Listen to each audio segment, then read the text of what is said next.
నమస్తే.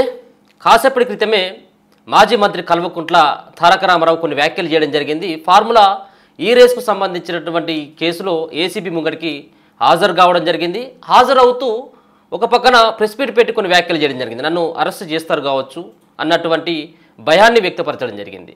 ఇక మరో పక్కన మొన్నటి వరకు దయ్యాలని చెప్పేసి మాట్లాడినటువంటి కవిత ఆ దయ్యాలకే దగ్గరయ్యేటువంటి ప్రయత్నం మళ్ళీ చేస్తూ ఉందా?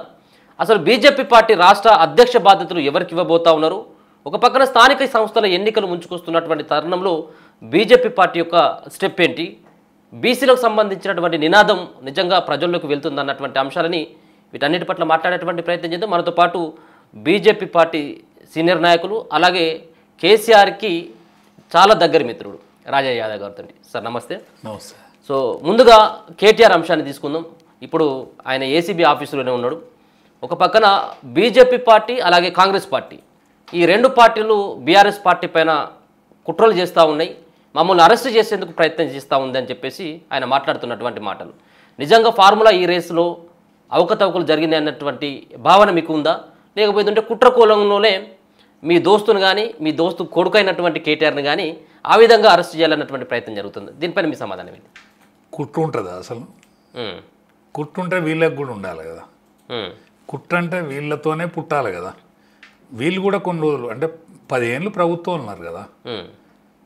కుట్ర అనేది అందుకు కొంచెం సిగ్గుపడాలి. ఆయన ఎవరి కొడుకో కాదు, కేసీఆర్ కొడుకు. అవును, కేసీఆర్ కొడుకు. ఆయన ఏమంటాడు, బీజేపీకును కాంగ్రెస్ పార్టీ ఇద్దరు కలిసి నన్ను కుట్ర పన్నుతాను అని అంటాడు. వాళ్ళ చెల్లి ఏమంటుంది, బీఆర్ఎస్ అనేది బీజేపీలో కలిసిపోయేటువంటి ప్రయత్నం చేస్తానని అంటుంది. అరే వీళ్ళు ఎట్లనయ్యా, వీళ్ళు ఎట్లా రేవుకొత్తరు. ఆ పెద్ద మనిషి హాస్పిటల్లో పడ్డారు.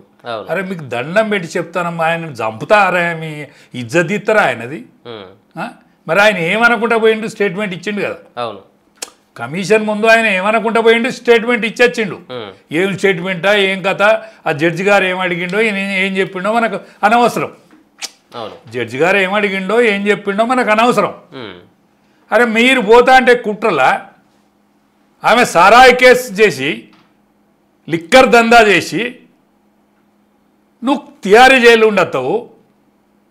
మరి నువ్వు ఎవ్వల ఆలోచన లేకుండా ఎవ్వల అధికారం లేకుండా నువ్వే ఈ విడుదల చేస్తావు, ఈ మనీ నేనే చేసిందని చెప్తావు, ఈ రేస్ కేసులో. చట్టంలో ఏముంటే కదా అవుతుంది. దీనికోసం పార్టీలు ఎందుకు కుట్ర పడతాయి? అలా కాంగ్రెస్ పార్టీకి ఉన్న బీజేపీకి ఏం సంబంధం? మీ చెల్లె గిదంటది, బీజేపీ ఉన్న బీఆర్ఎస్ ఒక్కటవుతుందని మీ చెల్లె అంటది, కాంగ్రెస్ ఉన్న బీజేపీ ఒక్కటవుతుందని నువ్వు అంటావు. అరే ఆయన కడుపు జడ పుట్టిన మీరిద్దరు.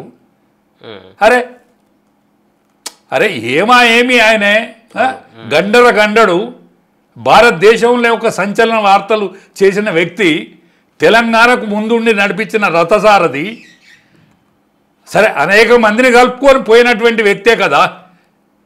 సరే మీ ఇంట్లో ఎవరు చావకున్నా, మన పార్టీ టీఆర్ఎస్ పార్టీలు ఎవరు చావకున్నా, 1200 మంది బలిదానాలైనా, మొదటి ఉద్యమంలో 360 మంది బలిదానాలైనా, పిట్టలు కాల్చేసినట్టు కాల్చేసిన ఆ ఉద్యమాన్ని కాపాడిన ఉద్యమాన్ని మీ నాన్నకు జరిగిన అవమానం ఏదైతున్నదో, ట్రాన్స్పోర్ట్ మినిస్టర్ నుంచి డిప్యూటీ స్పీకర్ చేసే వరకు ఎంకులాడుకున్నాడు కదా.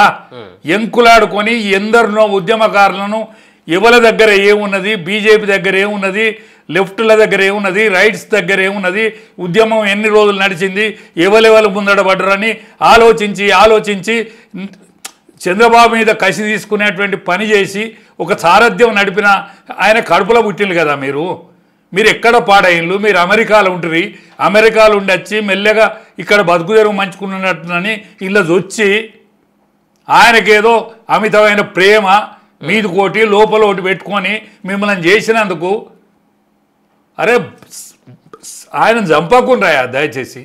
మీరు ఇద్దరు కలిసి ఆయన పానం తీయకుల్లి. హరీశన్న నీకు విజ్ఞప్తి చేస్తానా, ఎక్కడున్నావో విను, నువ్వన్నా పెద్ద మనిషిని కాపాడు. వీళ్ళు చంపుతారు గిట్లే, వీళ్ళు వచ్చిరాని మాటలు మాట్లాడతారు, వీళ్ళు గిట్టే మాట్లాడతారు. ప్రతిష్ట పోతుంది. ఇదివరకే మీ పరువు పోయింది, గంగల కలిసింది. పార్టీ రేవుకి వచ్చేటట్లేదు. రేవు కాదా, పర్సనాలిటీస్ కూడా దక్కేటట్లేవు. పానమన దక్కింది. మీరు చంపి పారేయకొల్లి కేసీఆర్ నాయంత పానంతో నన్ను ఉండని. ఎందుకంటే ఆయన చేసిన పొరపాట్లను ఆయన చేసిన పొరపాట్లను ఆయన అనుభవిస్తాడు. ఇప్పటికే అధికారాన్ని పోగొట్టుకున్నాడు. జ్యోతి బసవతగా పరిపాలించేటోడు ఉండే. ఆయన చేసిన పొరపాట్లు వెన్నంటినే ఆయనకు. ఆయన పుత్ర సంతానం కోసం కానీ పుత్రవాత్సల్యంతో చేసింది ఇదంతా. ఇవాళ కవితమ్మ కోసం కానీ నీ కోసం కానీ చేసిన పొరపాట్లకు ఆయన కూడా బతికుండాలని నేను ఎందుకు కోరుకుంటానంటే, మేము ఒకప్పుడు దోస్తులం, ఒకప్పుడు స్నేహితులం. ఆయనతో కలిసి ప్రయాణం చేసినాం కాబట్టి ఇవాళ తెలంగాణలో నా బోటును కూడా ఒక గుర్తింపు వచ్చింది. నీకు కూడా వెన్నుపోటు పొడిచినట్టుగా ఉంది కదా ఆయన, కానీ ఆయన బాగు కోసమే. ఆయన బాగు ఎందుకు దానిలో మర్మం ఉన్నది. నాకు కూడా ఏం మర్మం ఉన్నదంటే ఇంకా చూడాలి, ఆయన ఇంకా చూడవలసి ఉన్నది. అచ్చా, ఆరోగ్యంగా ఉండి ఏమేం చూడాలనో అవన్నీ చూడాలి. ఆయన చేసినటువంటి పొరపాట్లను మరొకసారి చూసుకోవాలి. మొత్తం తెర మీద చూడాలి. ఓకే, ఎందుకు అక్కర్రాని రేవంత్ రెడ్డి నీ సింహాసనం నీ సీటు మీద కూర్చున్నదే, బెబ్బుల్ లాంటి మనిషి కూర్చున్నవే, తాజ్మహల్ మించిన సెక్రటరియట్ కట్టినవే, ఎన్ని రోజులు పోయినావు? 5-6 రోజులు పోయినవా? అటువంటి సెక్రటరియట్లా ఇవాళ ఏ చరిత్ర లేనోడు, ఏ భూగోళం లేనోడు, కాంగ్రెస్ పార్టీకి ఇలా ఎంత మాత్రం లేనోడు, ఓటుకు నేటు కేసులో దొరికినోడు, అటువంటి ఆయన పోయి కూర్చున్నాడే అక్కడ. ఆయన ఆ కారణం నువ్వు కాదా? అన్నీ ఒక నువ్వు రావద్దంటేనే కదా రేవంత్ రెడ్డి ముఖ్యమంత్రి అయింది. రేవంత్ రెడ్డి సొంత బలంతోనే అయిందా? కాంగ్రెస్ పార్టీ ఎన్ని రోజులుండే? కాంగ్రెస్ పార్టీలో ఎంతమంది కష్టపడరు, ఎంతమంది బాధలు కోర్చిండ్రు, ఎంతమంది కష్టాలు పడ్డరు. ఇవాళ ముఖ్యమంత్రి అయినా ఇవాళ ఉప ముఖ్యమంత్రి అయినటువంటి వ్యక్తి ఎన్ని రోజులు ఆ కాంగ్రెస్ పార్టీని పట్టుకున్నాడు బట్టి ఆయనే ముఖ్యమంత్రి అయితే ఆయన ముఖ్యమంత్రి అయితే ఏమవున్నాయా? ఒక దళితుడిని ముఖ్యమంత్రిగా కూర్చుండదు పెడితే ఏమవు? మీ కాంగ్రెస్ పార్టీకి ఏం పుట్టింది రోగం? కానీ అదేదో పైసలు ఎక్కేంద్రాన్ని కాలబడి ఆ పైసలు ఆయన చదివాడు. ఓకే, ఆయన చదివాడు. ఇప్పుడు ఈ మునుగోడు ఎమ్మెల్యే ఉండేవి చూడు, కూసుకుంట ప్రభాకర్ రెడ్డి కాదు, కూసుకుంట ప్రభాకర్ రెడ్డి టీఆర్ఎస్ కాంగ్రెస్ పార్టీలో పోలేదా? మా బీజేపీ నుండి కాంగ్రెస్ పార్టీలో పోయాడు రాజగోపాల్ రెడ్డి గారు. గసవంటి కళ్ళ కప్పటం ఎట్టుకెళ్ళని మనిషిని మనం మంత్రివర్గంలో తీసుకోలే. అటువంటి వాళ్ళు మందికి పెట్టిండు కదా పైసలు. నీ దగ్గర ఏం పాడైనాయి? నువ్వు ఢిల్లీ నడుచుకుంటే ఆయన తెలంగాణ నడుచుకున్నాడు కదా. రాజగోపాల్ రెడ్డి తెలంగాణ నడుచుకుంటే ఆయనకేమైంది? ఏం కాలే. ఆయనది కూడా బోసిముఖం అయిపోయింది. అవును, అందుకనే కాంగ్రెస్ పార్టీని కూర్చుండబెట్టాం. నీ వల్లనే కాంగ్రెస్ పార్టీ కూర్చున్నది. కానీ నీ వల్లనే ఏ బీసీలకైతే అన్యాయం చేసినావు నువ్వు, ఏ ఎస్సీలకు ఆశ పెట్టి ఎస్సీనే ముఖ్యమంత్రి చేస్తున్నావో, ఏ బీసీకి అయితే అన్యాయం చేసినావో, 100 ఎకరాలు అమ్మి పెట్టండి కదా ఈటల రాజేందర్. 100 ఎకరాలు అమ్మి పెట్టండే ఈటల రాజేందర్. ఏం పాపం చేసిండని అరిగోస పంచుకున్నవే. ఇవాళ మల్కాజ్గిరి ఎంపీ అయిండు. భారత రాష్ట్రంలో భారత రాజకీయాల్లో అత్యంత పెద్ద పార్లమెంటరీ నియోజకవర్గం, ఆసియా ఖండంలోనే అత్యంత పెద్ద పార్లమెంటరీ నియోజకవర్గం. అటువంటి మొట్టమొదటి నీ మంత్రివర్గంలో నంబర్ 2 మనిషి, ఆరోగ్య మంత్రిత్వ శభాష్ అనిపించుకున్న మనిషి. అటువంటి వానికి ఫీచర్ కనిపిస్తుంది. ఆ ఫీచర్ను కూడా నువ్వు చూడాలి. చూస్తేందుకు నువ్వు ఆరోగ్యంగా బతకాలి. సో ఇప్పుడు మనం అనుకున్నటువంటి ఈ రేసు ఏదైతే 55 కోట్ల కుంభకోణం సంబంధించినటువంటి దాంట్లో, సో మీ యొక్క వ్యక్తిగతమైనటువంటి అభిప్రాయం ఏంటి? నిజంగా వాళ్ళ సంబంధించినటువంటి కేటీఆర్కు సన్నిహితంగా ఉండేటువంటి వ్యక్తులకు కానీ, అలాగే కేసీఆర్ భాగస్వామిగా ఉన్నటువంటి కంపెనీల కోసం లాభాన్ని చేకూర్చడం కోసం మాత్రమే ఈ యొక్క ఫార్ములా రేస్ అన్నటువంటి దాన్ని నిర్వహించాలని చెప్పేసి అనుకోవచ్చా? లేకపోతే కక్షపూరితంగానే ఈ వ్యవహారం నడుస్తూ ఉంది? రేవంత్ రెడ్డి ఆయనను ఏదో జైల్లోకి పంపించేందుకు ఏసీబీ విచారణ అని చెప్పేసి ఒక పక్కన విచారణ కొనసాగుతూ ఉంది. దీన్ని ఎట్లా చూస్తారు మీరు? ఏసీబీని ఎవల సొంతం కాదు కదా. ఆ సభ్యులు ఏసీబీ ఎవల సొంతం కాదు. నువ్వే అన్నావు నేనే చేసిన, నువ్వే అన్నావు. ఏమని? నేనే చేసిన. ఇటువంటి రేజింగ్ పెడితే ఈ రాష్ట్రానికి ఏదో ఆదాయమా మశానమా అది ఏంటిదో నాకు తెలియదు పూర్తిగా. కానీ నువ్వే అన్నావు కదా నేను ఎవరిని ఆలోచించకుండా చేసిన. ఎవరి అనుమతి లేకుండా కూడా నేను చేసిన అన్నావు కదా, దాని తర్వాత అనుమతి తీసుకు అన్నాడా? ఏదో నాకు అన్నట్టు అనిపించింది ఒకసారి నాకు అన్నట్టు అనిపించింది. అరే నేనే చేసినా అంటే ఇప్పుడు అవుకతోకలు ఏం పాడైనాయో ఏం కథో తెలియదు. ఇప్పుడు ప్రాజెక్టు ఉండే, ఆ ప్రాజెక్టు నాకు కలల స్వప్నం అని చెప్తివి. కలల స్వప్నం అయితే కావచ్చు, ఇప్పుడు కేసీఆర్ గారు నా కలల స్వప్నం అది అని చెప్పే. అరే ఇంజనీర్ల ఆలోచన మేరకు, సాంకేతిక నిపుణుల ఆలోచన మేరకు, అక్కడ ఉండే నీళ్ళ ఆలోచన మేరకు ఈ రైతాంగానికి నిధులు మన కులవృత్తులను కాపాడు, నిరుద్యోగ ఎంప్లాయ్మెంట్ను సమకూర్చుడు, దీని మీదనే కదా మన పోరాటము, దీని మీదనే మనం తెలంగాణను సాధించినాం కదా. ఇవన్నీ మర్చిపోయింది కదా మీరు రాగానే. ఇప్పుడు విద్యార్థిలోకం ఉండే ఆశపడిరి, ప్రాణం తీసుకుని వాళ్ళు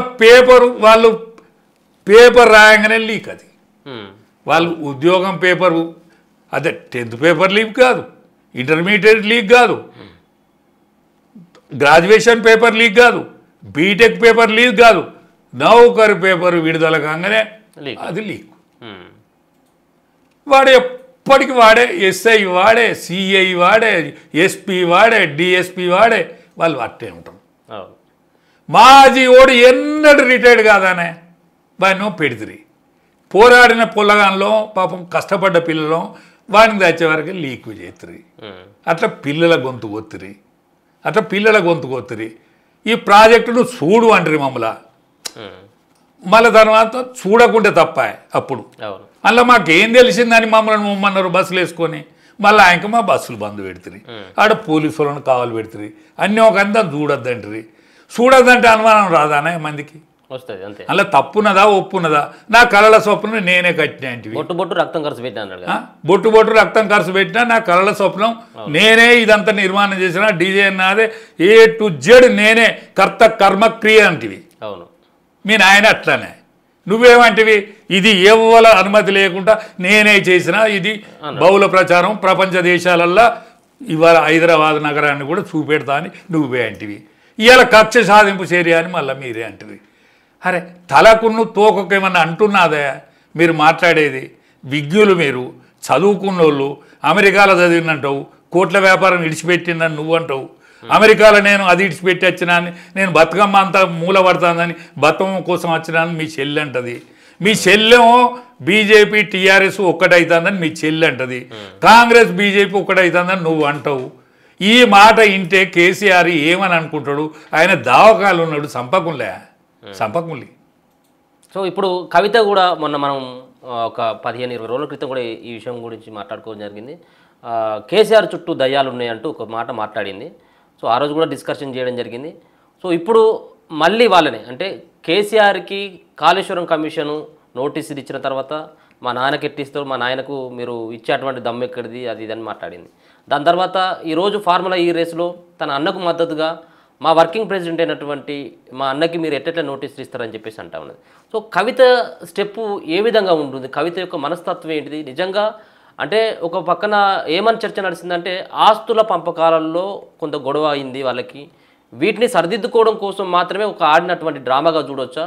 నిజంగా కల్వకుంట్ల కవిత యొక్క స్టెప్ వేరే పార్టీ వైపు ఉంటుందా, లేకపోతే అదే పార్టీలో కొనసాగేటువంటి అవకాశం ఉంటుందా? అసలు ఏం జరుగుతుంది? ఇక వాళ్ళ ఆస్తి వాళ్ళకు చెందుతుంది, వాళ్ళ నాయన ఆస్తి వాళ్ళ అల్లుడు అన్న కొడుకు చెందుతుంది, వదినకు చెందుతుంది.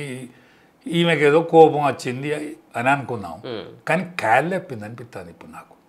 అంతే, ఎందుకంటే ఆమె మెంటల్ స్టెబిలిటీ మంచిగా లేదా అయింది. కొన్ని రోజులు జైల్లో పోయింది. జైలు వేయించినాక మొన్న ఏదో ఉత్తరం రాసినట్టు, ఆ ఉత్తరం లీకేజ్ అయినట్టు, లీకేజ్ అయితే మా దేవుడు తండ్రిని దేవుని చేసింది, దేవుని పక్కపడి దయ్యాలను, దయ్యం ఎవరు? నలుగురే కదా మీరు, కవిత, కేటీఆర్, హరీష్ రావు, సంతోష్. ఈ నలుగురు ఇట్లా దయ్యాలు ఇవ్వాలి. మరి ఈ నలుగురు ఇట్లా దయ్యాలు ఇవ్వాలి అది చెప్పవా? బీజేపీని ఒకసారి ఎందుకు చూపెడతావు? నీ అన్న కాంగ్రెస్ పార్టీ బీజేపీ ఒక్కటని ఎట్లా అంటారు? మీరు స్టేబుల్ అసలు ఏం మనసులయా? మీరు మనల్ని చూస్తే ఒక పక్క జాలి అనిపిస్తుంది, ఒక పక్క కోపం అనిపిస్తుంది. వాళ్ళ గురించి దుస్థితి మా బోటి వాళ్ళకి వచ్చాయని నా మీద నాకే జాలి అవుతుంది. ఈ ఇంటర్వ్యూలో మాట్లాడు నా మీద నాకే, అరే రాజయ్య నువ్వు విజ్ఞునివిరా, నువ్వు కేసీఆర్తో పాటు జైలుకు పోయినవురా, నువ్వు అనేక సంవత్సరాలు తపస్సు లాంటి పార్టీలు ఉన్నావు, నీ బాల్యం అంతా బీజేపీలో గడిపినావు, ఎమర్జెన్సీకి వ్యతిరేకంగా పోరాటం చేసినావు. ఎమర్జెన్సీకి వ్యతిరేకంగా పోరాటం చేసినాక నీకు వశపడక నక్సలెట్లో పోతాను అనుకున్నావు, జంగారెడ్డి వచ్చినాక మళ్ళీ బీజేపీ ఆ లైన్ పట్టుకున్నావు. ఇవన్నీ చేసి ఆఖరికి నీ దుస్థితి ఆడికి వచ్చిందంటే, ఇప్పుడు జయశంకర్ సాబ్ చచ్చిపోయిండు, నాయనర్స్ అన్న చచ్చిపోయిండు, జయశంకర్ సాబ్ చచ్చిపోయిండు, కెప్టెన్ లక్ష్మీకాంతరావు పెద్ద మనిషి అయిండు, మా విజయరామరావు సాబు కూడా వెనకగా వచ్చిండు. ఇక కేసీఆర్ నేనే మిగిలినాం, ఆయన దవాఖాన ఉన్నాడు, జైలుకి పోయిన బ్యాచ్. కేసీఆర్ నేనే మిగిలినాం, కేసీఆర్ ఇప్పుడు దవాఖాన ఉన్నాడు, నేను దవాఖాన నుంచి యువతలకు వచ్చిన, నేను ఆపరేషన్ అయింది, నేను యువతలకు వచ్చిన. ఆయన గొంతు బడిపోయినట్టు అయింది, నా గొంతు ఇంకా కనకన మోగుతాంది. ఈ మోగే కనకన ఈ గొంతుకు అరే వారి, నాకు నేనే అనుకుంటాను, అరే వారి నీ నోట నువ్వు కండో గప్పి సభ్యత్వం ఇచ్చినటువంటి వ్యక్తి కోసం నువ్వు మాట్లాడవలసిన దుస్థితి. నువ్వు ఆమె బతుకమ్మను ఎత్తుకుంటే నువ్వు ముందట నడిచి మా బతుకమ్మ రాని చెప్పినటువంటి పరిస్థితి నా అంత పాపిష్టి ముండకొడుకే లేడని అనిపిస్తుంది. చెప్పాల్సిన నాకు నేనే శిక్ష వేసుకుంటాను, ఎందుకంటే వాళ్ళు శిక్ష వేసుకుంటలేరు, వాళ్ళకి శిక్ష కావాలని వాళ్ళు అంటలేరు కదా. నాకు నేను దిక్కువేళ ముండకొడుక నీ నోట అనకురా అని నాకు నేనే చెప్పుకుంటాను. ఎందుకు అంత కోపం ఎందుకు నీకు బీఆర్ఎస్ పార్టీ పైన కానీ కల్వకుంట్ల కుటుంబం పైన కానీ అంత? కేటీఆర్ పేరు కేసీఆర్ పేరు ఎత్తేనే బగ మండుతారు రాజయ్య గారు. బాధ కూడానే, మేము చేతులతో ఎత్తుకున్న పార్టీ అనేక మంది చచ్చిపోతేనే అది నిలబడ్డది. తెలంగాణ ఇంటి వంట వార్పు, తెలంగాణ ఉద్యమము, సాగర హారము ఇవన్నీ కలిపితే ప్రజలు కదిలిందనేటువంటి సాంకేతికంతో అక్కడ ఉన్నటువంటి సుష్మా స్వరాజ్ గారు గద్దించి ఆమెతో బిల్లు పెట్టిస్తే, బిల్లు సోనియా గాంధీ గారు నా పార్లమెంట్ సభ్యులు పొగబాంబులు ఎత్తానమ్మా, నువ్వు గట్టిగా నిలబడితే నేను బిల్లు పెడతా అన్న పరిస్థితులల్లా ఆనాడు మీరా కుమారి ఎవరైతే ఆ ముగ్గురు అమ్మలు కలిస్తే ఈ తెలంగాణ వచ్చిందో, ఆ తెలంగాణ మీ తండ్రికి దారాదత్తం చేసిండ్రో, దళితున్నే ముఖ్యమంత్రి అన్నాడు కానీ మాట తప్పిండు, తప్పే అని దారాదత్తం చేసిండ్రో, దాన్ని కొంగలు దొక్కిన మడుగు చేతిరి, కుక్కలు చింపిన విస్తార చేతిరి, ఇంకేం చేస్తారో చెప్పండి, ఇంకేం చేస్తారో చెప్పండి. అరే మీకు పైసెత్తు పలుకుబడలేదా? బయటికి పోతే వాడు చూసట్లేదు మిమ్మల్ని, తలెత్తి చూసట్లేదు. చిక్కెంటికలో బఠాలు ఇలా నమ్ముతారు చూడు, గంత అగ్గో ఖర్చులు మీరు, జోకులు ఎక్కువ ఖర్చులు. పాత ఇనుప సామానన్న కొనేతోడు ఉన్నాడు కానీ మిమ్మల్ని కొనేటోళ్ళు లేడు, మీ ముఖం చూసేటోళ్ళు లేడు. ఎందుకంటే మీ ప్రవర్తన మరీ గలీజ్ అవుతుంది, దినమింత గలీజ్ అవుతుంది. కవితది కేటీఆర్ ఇప్పుడు ఇవాళ కేటీఆర్ అట్లా మాట్లాడచ్చునా? మరి వాళ్ళు అంటా ఉన్నారు కదా మళ్ళీ మేమే అధికారంలోకి వస్తాం, జనాలంతా కూడా మమ్మల్ని కోరుకుంటారు అంటారు. సావుదల కాడ కుక్కిళ్ళు ఎక్కిందట, సావుదల కుక్కిళ్ళు ఎక్కితే ఏమవుతుంది ఎరికేనా? మీకు తెలుసో తెలియదు, తోకను చెవులు కొత్తుంది దాన్ని. ఎందుకంటే మన కుక్క ఇల్లు ఎక్కద్దు, ఓకే అది కావాలి ఉండాలి. కుక్క ఇల్లు ఎక్కితే దాన్ని తోకను చెవులు కత్తిరిస్తారు. అటువంటి దానికి వచ్చింది మీరు. ఇది ఎవరో చేయరు, పబ్లిక్ చేస్తుంది, వేరే వాళ్ళు చేయరు. ఇప్పుడు ఈయన ఏమైనా పొరపాటు చేస్తే ఈయన అనుభవిస్తాడు కావచ్చు ఈ కేసులో, ఇవాళ పోయిన కేసులో. ఈయనది నిజంగా పొరపాటు అయితే ఇది శిక్ష ఇస్తారు కావచ్చు. కేసీఆర్ గారు అక్కడ వేలు కదా కమిషన్ ముందు, అందులో ఏమైనా పొరపాటు అయితే ఆయన అనుభవిస్తాడు కావచ్చు. కవిత పోయొచ్చింది. ఇక పబ్లిక్తో పబ్లిక్ ఏం చేస్తారంటే ఈ కుక్కీలు ఎక్కినట్టు అవుతుంది మీ పని, ఆ ఇజ్జత్ తీసుకోకూడదు. అటువంటి పరిస్థితి ఉందా బీఆర్ఎస్కి? లోకల్లో మీరు బాగా తిరుగుతారు కాబట్టి. కాదండి, ఇప్పుడు 18 ఏళ్ళ నుంచి 32 ఏళ్ళలో లేడు. ఆనాడు 45, ఆనాడు 18 ఏళ్ళు, ఆనాడు 18 ఏళ్ళు 45, 50కి వచ్చిండు. మిగతా ఓడు 35 ఏళ్ళు ఉన్నాడు 50కి వచ్చిండు, 60కి వచ్చిండు. పక్షవాతం వచ్చింది, ఓడు కుంటుతాండు, ఒకని పెళ్ళం చచ్చిపోయింది, ఇంకొకరు ఇంట్లో హాలత లేదు, బిడ్డ పెళ్లి చేస్తే ఇడుపు కాగితమైంది, ఇడుపు కాగితం అయితే ఇంటికి తోలేటట్లేదు, ఒక్కొక్క దగ్గర రూపాయి బిల్లు లేదు, నానా యాతన పడతాను. వాళ్ళందరూ కలిసి ఇక మీకు రాజ్యం తెచ్చి ఇస్తారా? ఇప్పుడు మీ లీడర్ కందెన, ఎంపీటీసీ కానీ కందెన, మీ ఎమ్మెల్యేకు కబ్జాలు, మీ ఎంపీటీసీ కబ్జాలు, మీ పాత సర్పంచ్ గారిని కొట్టి చంపుతాన్లు, వాడు వ్యసనపరుడయిండు. గిటువంటి వాళ్ళని పట్టుకొని మీరు ఏమి ఎగుతారు, ఏడేగుతారు, ఎట్లా ఎగుతారు? మీకు ఒక సెకండ్ లీడర్షిప్ మాత్రం ఉన్నది. ఏ మాట మాటక ఆ మాట ఒప్పుకోవాలి. ఇప్పుడున్న ఎమ్మెల్యేల ముఖం ఎవరు చూడడు. ఇప్పుడు కాంగ్రెస్ వాళ్ళు చూడడు, ఇవాళ టీఆర్ఎస్ దాని బీఆర్ఎస్ అని మీ ఎమ్మెల్యేల ముఖం అని చూడరు. కానీ సెకండ్ వాడు ఎమ్మెల్యే కావాల్సినోడో, ఎంపీటీసీ కావాల్సినోడో, జెడ్పీటీసీ కావాల్సినోడో సెకండ్ వాడు ఉన్నాడు. వాళ్ళకు కూడా నేను విజ్ఞప్తి చేస్తాను, మీరు ఆలోచించుకోండి. ఇంకా వీళ్ళు ఎంబడి ఉంటే మీకు నూకలు చెల్లాయి. పెళ్ళం కూడా చాబోయేది మంటతో ఉన్నది మీ ఇంట్లో, మీకు తెలుస్తలేదు ఆ ముచ్చట. బీఆర్ఎస్ భార్య మంటతో ఉన్నది, ముండ కొడుకు ఇంకెన్ని రోజుల దాన్ని పట్టుకొని తిరుగుడు, ఏమొచ్చినట్టు ఏం పోయినట్టు. ఈ గాడి కొడుకు ఇంట్లో పైసలన్నీ జలగడుక్కొని తిరుగుతాడు, ఏం రోగం రా వీనికని పెళ్ళం అంటుంది. మళ్ళీ వచ్చే వరకు ఏదో చాబోతాను. నిజమేనా? లేకపోతే మీరు కేసీఆర్ మీద కోపం ఉందండి అంటా ఉన్నారా? అరే నా పోటీ కేసీఆర్ మీద కోపం ఉన్నా, కేసీఆర్ మీద ఒక తీరు కోపం ఉన్నది, అది రాజకీయ కోణమైంది. కానీ ఆయన హాస్పిటల్లో పడితే నేను తెల్లారి వరకు నిన్న ఎవ్వరు ఫోన్ లాగొట్టకపోతే వినోద్ సార్ ఫోన్ చేసిన, ఎర్రోళ్ళ శ్రీనివాస్ ఫోన్ చేసిన, సార్ ఎట్లున్నాడా? ఎర్రోళ్ళ శ్రీనివాస్ ఫోన్ లావట్లే. మళ్ళీ వినోద్ సార్ ఫోన్ చేసిన, ఆయన ఫోన్ లావట్లే. నా ఊర్లో ఇంకా నవత వెంకన్న ఫోన్ చేసిన, అరే సార్ ఎట్లున్నాడా అని. ఏం మంచిగానే ఉన్నాడు మామ, ఏం కాదు, మాకు బాగా దగ్గర వెంకన్న మంచిగానే ఉన్నాడు మామ, నేను హైదరాబాద్ పోదామని అనుకుంటాను అన్న. ఇంతలో మళ్ళీ వినోద్ సార్ ఫోన్ చేసిండు. వినోద్ సార్ ఫోన్ చేస్తే సార్ ఎట్లున్నాడు సార్ అన్న. సార్ మంచిగానే ఉన్నాడు, ఇక ఆయన కొంత నష్టం చేసుకుంటాడు కదా శరీరాన్ని, మంచిగానే ఉన్నాడా సార్. రాత్రి నిద్రపట్టలేదు సార్, నాకు నిద్రపట్టలేదు, అందుకని మీరు పొద్దుగాల లేస్తారు, రాత్రిలో పొద్దుగాల వండుకుంటారు. రాత్రి అడుగుదాం అనుకున్నా, కానీ మీరు పొద్దుగాల వండుకుంటారని మీకు ఫోన్ చేయలేదు. హరీష్ అన్న ఫోన్ లావడతలేడు, నా ఫోన్ లావడతలేడు. ఇప్పుడు మీరు టచ్లో ఉన్నారు ఇంకా బీఆర్ఎస్ పార్టీ? ఇప్పుడు హరీష్ రావు కానీ అంటే పాత వాళ్ళు అందరు మాట్లాడతారు కదనే, పాత వాళ్ళు అందరు మాట్లాడతారు నాతోనే. ఎమ్మెల్యేలు మాట్లాడతారు, మాజీ ఎమ్మెల్యేలు మాట్లాడతారు, మాజీ మంత్రులు మాట్లాడతారు, అందరు మాట్లాడతారు నాతో. కేటీఆర్ ఎప్పుడైనా ఫోన్ చేస్తారా మీకు? లేదు, కేటీఆర్, హరీష్ రావు, సంతోష్ వీళ్ళు నా నంబర్ను బ్లాక్ లిస్ట్లో పెట్టుకున్నట్టున్నది, మాట్లాడరు వాళ్ళు అంతే. ఇప్పుడు కేసీఆర్ను జాతిపిత అని చెప్పేసి వీళ్ళే అంటూ ఉంటారు బీఆర్ఎస్ పార్టీలో ఉన్నటువంటి, ముఖ్యంగా కల్వకుంట్ల కుటుంబంలో ఉన్నటువంటి వాళ్ళు. కేసీఆర్ని తెలంగాణ జాతిపితగా పోల్చొచ్చా? అటువంటి లక్షణాలు కానీ అటువంటి పోరాట పట్టిమ ఉన్నటువంటి నాయకుడిగా ఈయనను అభివర్ణించవచ్చా? ఒకటే, అమర నిరాహార దీక్ష పడతారన్నమాట వాస్తవం. అమర నిరాహార దీక్ష పడతా, కేసీఆర్ చచ్చుడో తెలంగాణ వచ్చుడో అన్నమాట నిజం. ఆనాడు జయశంకర్ సాబ్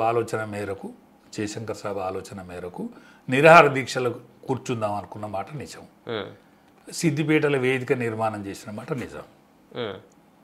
ఆనాడు సిద్దిపేటల ఈ సభ సక్సెస్ అవుతుందో, దీనికి అన్ని జిల్లాల నుంచి వ్యవస్థ వత్తదో రాదో అని కేటీఆర్ కానీ హరీష్ రావు కానీ డౌట్ పడ్డ మాట నిజం.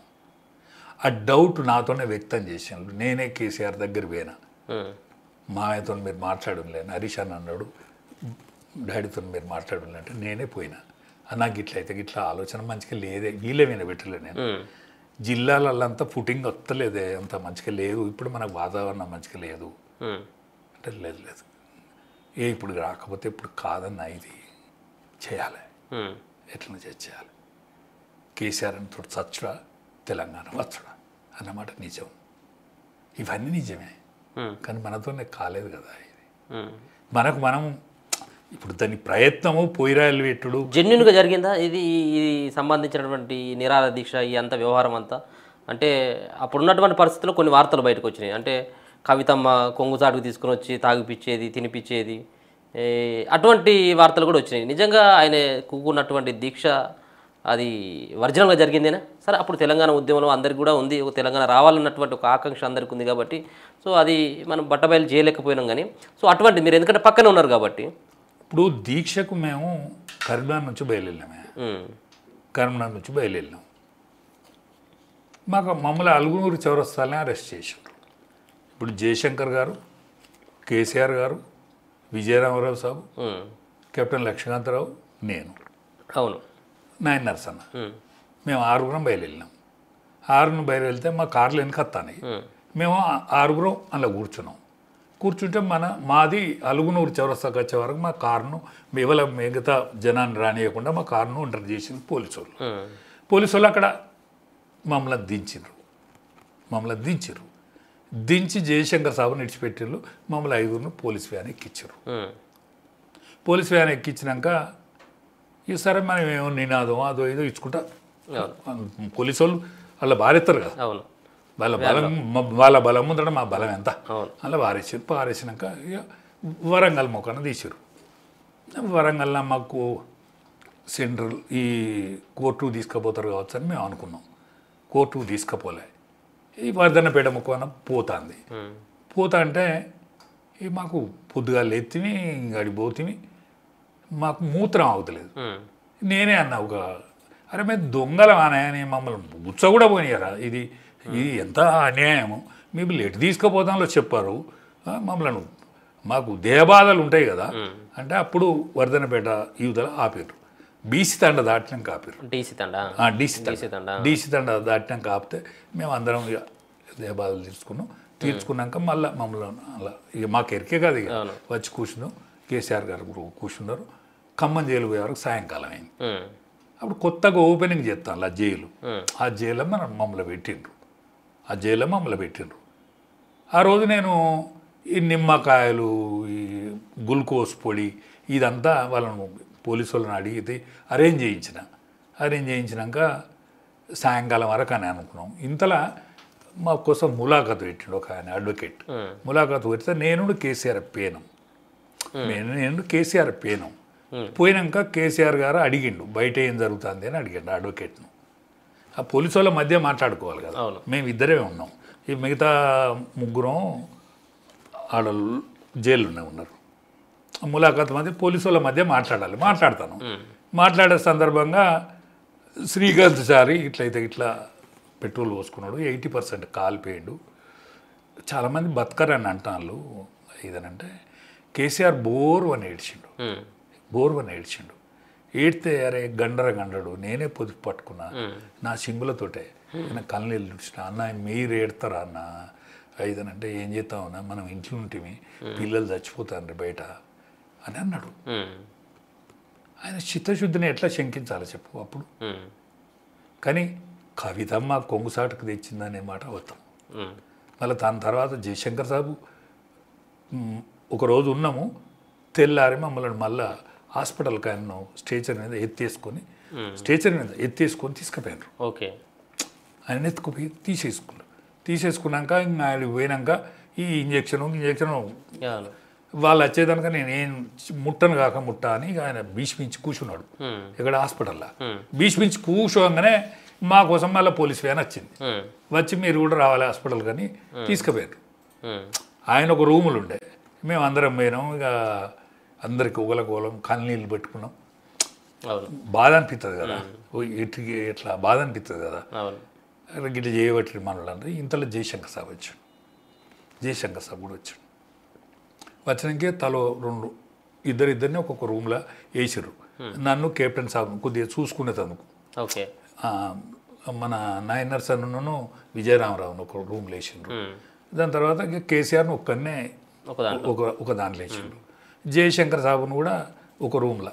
సపరేట్ పెట్టిండ్రు జయశంకర్ సాబు ఎందుకు అని మా రూమ్లో ఒక బెడ్ వేయించి ఎందుకంటే పెద్ద మనుషులు ఇద్దరు కెప్టెన్ సాబు నేను జయశంకర్ సాబు ఒక రూమ్లో మేము ఒకటే రూమ్లో ఉన్నాం సార్ నాకు కింద పరుపెత్తే నేను పండుకుంటాను మీరు 2 బెడ్ల మీద పండండి నేను కింద పరుపులో పండుకుంటాను నేను కింద పండుకున్నాను ఇక తెల్లార వరకు ఆ రీషును కేటీఆర్ వచ్చాడు ఆయనకు ఈ దీని ద్వారా అంటే నేను జైల్లో ఏం చేసిన అంటే అన్న మీది బక్కపానం ఈ గ్లూకోసును ఈ నిమ్మకాయ అంటే అన్నా కేసీఆర్ అని తోడు చచ్చుడో తెలంగాణ వచ్చుడో అన్న నేను తప్పు చేయన్నా రాజన్న అరే నీ బక్కపానమే బక్కపానం అన్న అరే నువ్వు ఆశవే అరే నీ పానం దక్కాలనే దక్కుతే తెలంగాణ దక్కుతుందని ఆశ అని నేను బతిలాడిన ఆయన ఇన్లే ఇక కవితమ్మ పక్క పోయింటే వచ్చుడు కవితమ్మ ఎక్కడ కనిపించింది మాకు ఆమె ఎక్కడ కనిపించింది తప్పు ముచ్చట హరీషును వీళ్ళు వచ్చారు ఓకే అది ఈ దవాఖాన చూసేందుకు సుటవు చూపుకి వచ్చేది కదా దాని కింద వచ్చింది తప్ప వాళ్ళకు కూడా ఏం లేదు. మీరు కేసీఆర్ తోటి చాలా రోజులుగా అంటే ప్రభుత్వం ఏర్పడ్డ తర్వాత చాలా రోజులు ఆయన పెట్టున్నారు. ఒక రెండోసారి అంతకంటే ముందు అంటే ప్రభుత్వం ఏర్పడే ముందు ఉద్యమ సమయం నుంచి ప్రభుత్వం ఏర్పడేంత వరకు ఆయన తింటున్నారు. సో ఆయనకు ఉన్నటువంటి మేజర్గా ఇప్పుడు హాస్పిటల్లో పడ్డాడు కొంచెం ఇబ్బంది సార్ వయసు మీద పడవచ్చు రెండో పక్కన అంత ఇబ్బంది పరిస్థితి. ఇప్పుడు పరిస్థితి బయట కూడా అంత వీళ్ళ కుటుంబం మంచిగా లేదు కదా. అంతే ఎవ్వరి కోసం అయితే ఆయన వ్రతం చెడ్డదో వాళ్ళు తలో తీరు ఉన్నారు కదా. ఇప్పుడు ఇది కూడా కొంత బెంగ పెట్టుకున్నాడు అదే ఉంటుంది కదా. ఇప్పుడు దయ్యాలు ఎవరు సంతోష్ దయ్యం కావాలి లేకపోతే హరీష్ దయ్యం కావాలి. వాళ్ళు సప్పుడే చేస్తలేరు కదా. సప్పుడు చేసేటోళ్ళు మీరు ఇద్దరే కదా. సప్పుడు చేసేటోళ్ళు మీరు ఇద్దరే కదా. మీ ఇద్దరి కోసమే కదా ఇది సర్వనాశనం అయింది. మిమ్మల్ని ఇద్దరిని పట్టుకొత్తనే కదా ఇది అంతా అయింది. లేకపోతే అవునా అంటానా లేకపోతే కాకపో కదా. ఇప్పుడు ఉన్నటువంటి కేసీఆర్కి అంటే ముఖ్యంగా మనం గతంలో కూడా చెప్పిండ్రు అంటే ఒక పెగ్గు 2 పెగ్గులు మందు తీసుకుంటాడు అన్నటువంటి అంశాన్ని చెప్పిండ్రు. మరో పక్కన ఆయనకు పడుకునేటప్పుడు ఆ కాళ్ళు ఒకరు పట్టుకోవాలి పైన పెట్టాలన్నటువంటిది. ఈ సిగరెట్ అటువంటి సంబంధించినటువంటి అలవాట్లు కూడా ఉన్నాయా? మీరు తాగుతాడు కానీ అది వరకు చైన్ స్మోకర్ అని అంటారు. మామూలు మాత్రం చైన్ స్మోకర్గా నేను చూడలే. ఆయన ఏదో ఇట్లా తాగి పారేస్తాడు బయటకనే అంతే. ఒక 2 బుక్కలు తాగి పారేస్తాడు అంతే. ఈ మందు తాగేటువంటి ఆ టైం ఎప్పుడు ఉంటుంది? అది సాయంకాలం పని తీరినాక అంతే ఎక్కడొక్కడ వేయనాక మంచిగా ఫరాగతగా ఆయన ఆస్వాదిస్తాడు దాన్ని కూడా.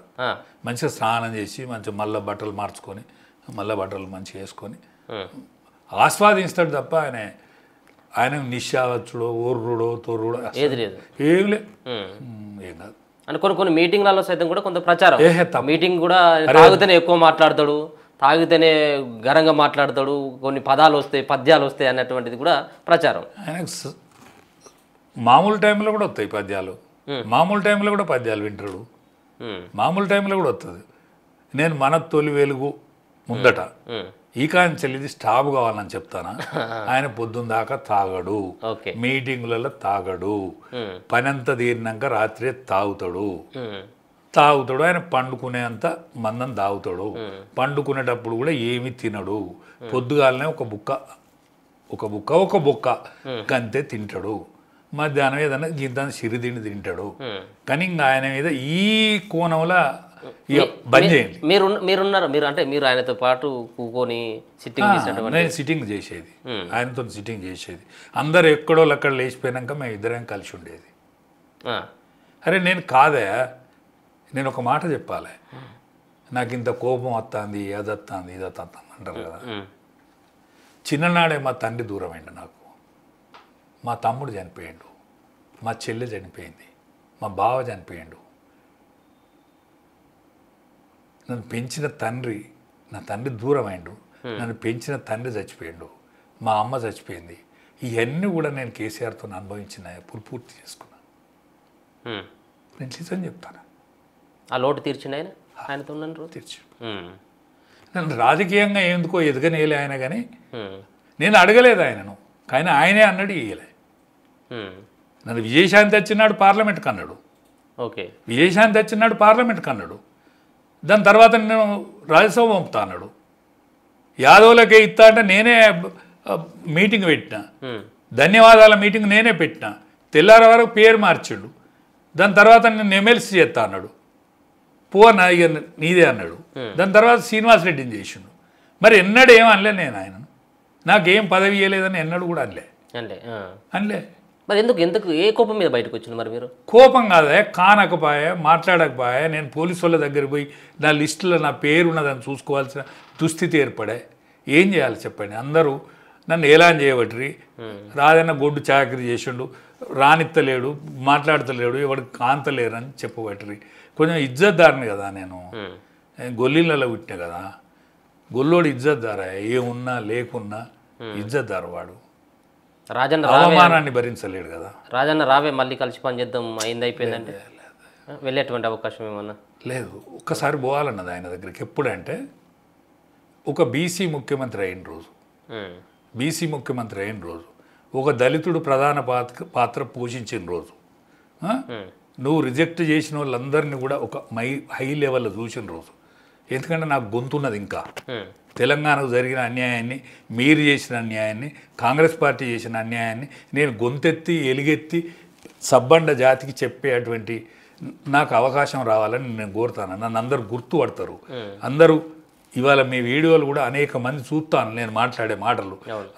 నాకు తెలంగాణ మీద భాష మీద ఉన్న పట్టు, నా యొక్క ఆసక్తి, నా యొక్క పట్టుదల, నేను తెలంగాణను చూడాలి, తెలంగాణ వస్తుందనేటువంటి ఆశకు నేను పుట్టి పెరిగిన సంస్కారం నేర్పినటువంటి బీజేపీని ఇడిచిపెట్టి వచ్చి టీఆర్ఎస్లో మిళితమై ఒక కుటుంబ సభ్యునిగా మెదిలి ఇన్ని రోజులు గడించిన, అవమానాలు భరించిన, ఆర్థిక పరిస్థితులు ఎంతమాత్రం లేకున్నా నేను అఘోరించి బతికిన, ఇవాళ ఆర్థిక స్థితిగతులు నాకేం మంచిగా లేవు, అయినా నాకేదో భగవంతుడు ఇస్తాడు, నాకు వెళ్తాంది. ఇప్పటి వరకు నా బట్ట మాత్తలేదు, నా కార్ డ్రైవర్ ఉన్నాడు, నాకు కారు ఉన్నది, ఇప్పటి వరకు మంచిగానే ఉన్నా, కష్టాలు ఎన్నున్నా మంచిగానే ఉన్నా.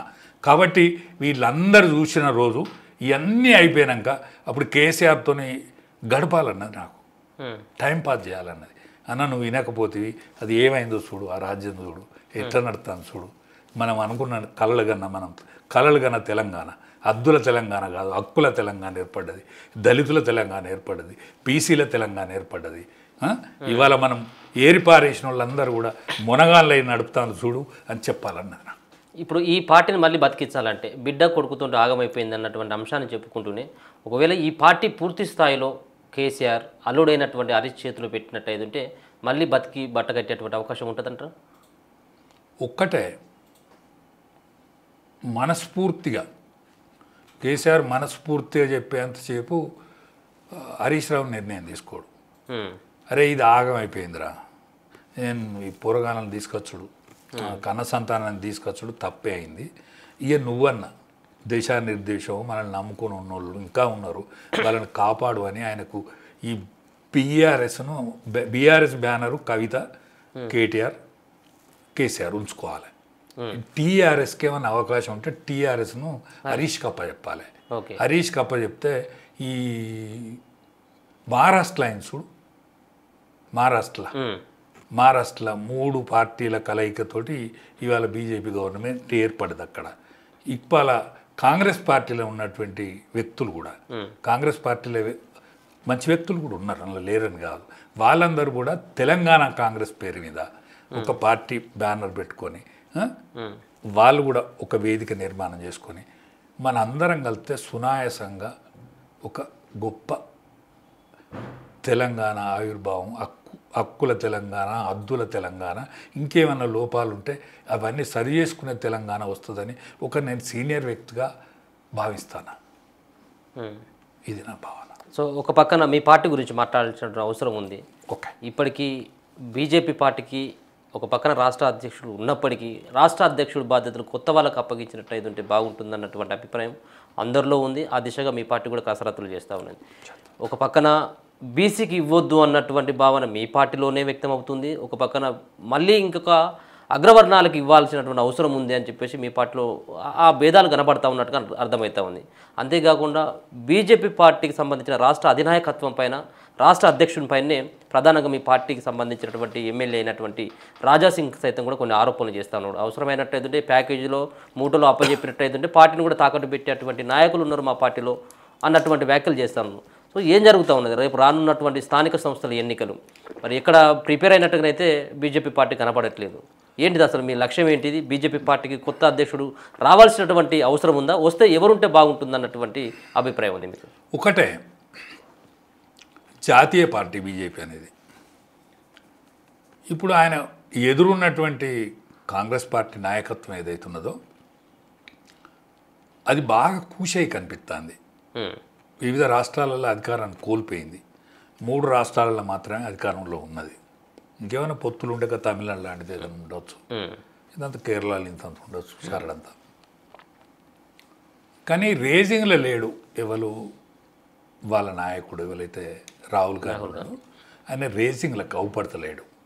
ఇప్పుడు మొన్న వీళ్ళందరూ కలిసి వేరే కంట్రీస్కి వేళ్ళు మన దేశ ప్రాతినిధ్యం ఏదైతే మొన్న సింధూరు గడివేడైన తర్వాత మన దేశం ఏం చేసింది, మా దేశంలో ఉన్నటువంటి ప్రతిపక్షం పాలకపక్షం మేమంతా ఒక్క తీరుగా ఎట్టున్నామని వీళ్ళు పోయి వాళ్ళు సెలెక్ట్ చేసుకున్నటువంటి దేశాలకు పోయి మన యొక్క మన వాణిని చాలా గొప్పగా వినిపించిండ్రు. స్వాతంత్ర అనంతరం జరిగినటువంటి ఒక గొప్ప సందేశం ఇది. అంతకంటే ముందుగాల పివి నరసింహరావు గారి కాలంలో అటల్ బిహారీ వాజ్పేయిని జెనీవా సమావేశాలకు పంపిండు. అదొక గొప్ప సన్నివేశం అది. దాని తర్వాత వచ్చినటువంటిది ఇప్పుడు ఈ ఆపరేషన్ సింధూర్ తర్వాత మొత్తం వివిధ పార్టీల నాయకులను ఇప్పుడు ఆ సేతు హిమాచలం ఉన్నటువంటి నాయకత్వాన్ని కూడా ప్రపంచ దేశాలకు పంపిళ్ళు. ఈ దశలో రాహుల్ గాంధీ యొక్క ఆలోచన విధానం కానీ ఖర్గే ఆలోచన విధానం కానీ బయట వాళ్ళు తిరిగి చెప్తా అంటే లోపల వీళ్ళు తిరిగి చెప్తాను. అంటే ఆల్ ఇండియాలో కాంగ్రెస్ పార్టీ పరిస్థితి గది. ఇప్పుడు ఇక్కడ భారతదేశంలో బీజేపీ పార్టీ ఇంకా 10-12 రాష్ట్రాలకు అధ్యక్షుల నియామకం ఉన్నది. నేషనల్ అధ్యక్షుల నియామకం కూడా ఉన్నది.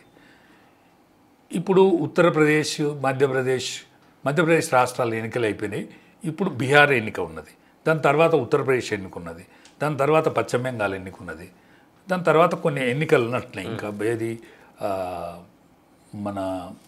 మన ఇక్కడ కింద తమిళనాడు ఎన్నిక కానీ లేకపోతే కేరళ ఎన్నిక కానీ ఇటువంటి ఎన్నికలు ఉన్నాయి. దాని తర్వాత వచ్చే ఎన్నికలు మన ఈ తెలంగాణ, ఆంధ్రప్రదేశ్ పోతే కర్ణాటక ఇలాంటి ఎన్నికలు ఉంటాయి. వీళ్ళ అధ్యక్షుల నియామకం ఉన్నది, చేయాల్సిన అవసరం ఉన్నది. పోయినసారి ఇక్కడ బీసీ ముఖ్యమంత్రి నినాదం తీసుకున్నారు. కానీ సమయం సరిపోలేదో లేకపోతే ప్రజలకు ఈ కేసీఆర్ మీద ఏదో కసి పెంచుకున్నారు. నావతగానే అనుకోరాదు. ఎందుకు కసి అంటే పబ్లిక్ ఈ చెప్పింది ఏది చేయకపోయానని ఒకసారి క్షమించిండ్రు. దాని తర్వాత మన కాలు గరిచింది అనేటువంటి ఆలోచనతో ఒకసారి క్షమించిండ్రు.